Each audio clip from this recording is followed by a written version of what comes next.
So there was a time in my life when I was just selfish and lonely. Then Christ found me and I received forgiveness. He became Lord of my life. And I found community and service. And it's been beautiful. Do you have a story like that?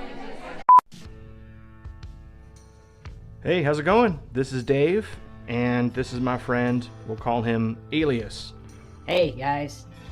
Yeah, we're meeting like this because Alias lives in a country that's not open to the gospel. So as he's here in the U.S., we just want to protect the innocent for proclaiming the gospel. So we went out into Alias's hometown, offering prayer in the neighborhood for about an hour and a half. And we had a number of really good conversations and got to share the gospel with one person. So that's what we did. Alias, what did you see God do?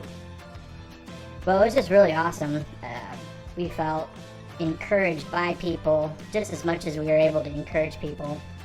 And we're just blown away. One family in particular have been really seeking God and wanting to own being church and worshiping together locally in Bluffton. They've been trying to gather some people to meet us church, and it's interesting to see how God has been leading them in a similar way that He's been leading a number of us to really take ownership in Bluffton. So it felt like it was a divine encounter to see God really moving in other believers, similar ways He's moving through some of us. So that was just exciting. And then, that gospel conversation, sharing the gospel with that one single mom was really cool. Yeah, I felt that, God was really pursuing her, even though she's going through a lot and there's a lot of brokenness. But it's been really encouraging just to walk through the gospel, pray with her, pray for her, opportunity for follow-up. So I was really encouraged by that. So thanks, Alias, for going out with me. It's been really awesome just hitting your home turf with you and seeing God show up. So it's been awesome. Hey, it's Dave and Blair. We had 2 conversations and offering prayer. Got to pray with people, walk through the gospel with both of them, and that took all of our time. Yeah. So Blair, what did you see just God do? How did He work in your heart during this? Well, the first gal that we talked to, Emily, she's actually getting in her car right now.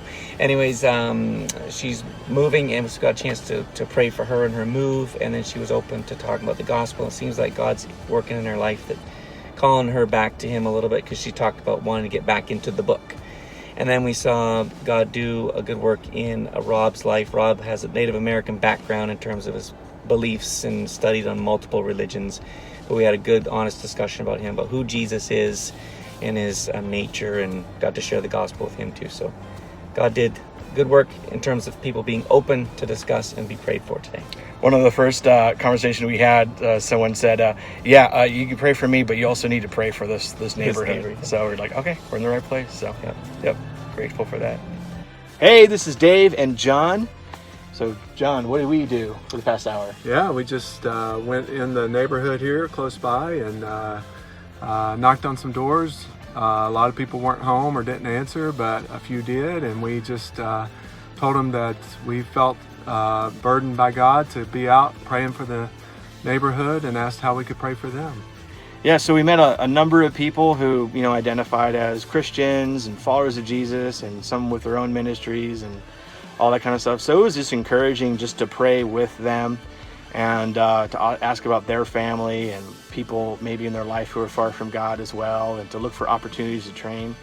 But that's just what we did. But there's something that we saw God do, and God kind of meet us in that. So what would you say that God did during that time? I mean, it seemed, it was not surprising to me that we saw some people encouraged. What was a little surprising, or not surprising, but didn't necessarily anticipate, was how we were encouraged, in particular by one older couple, Nan and Bob, that just were clearly followers of Jesus, and just through that whole exchange praying together, it was a real encouragement to me.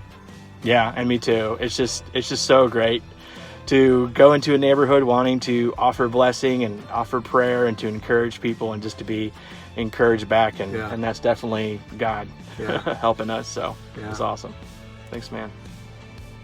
All right, for the rest of you, The internet is a crazy place, but remember, Jesus is Lord. He's in charge, and he loves you very much. So, glory be to God.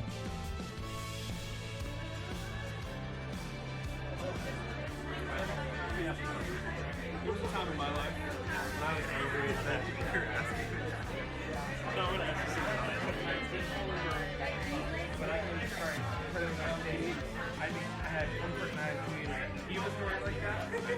And then, oh, Jesus.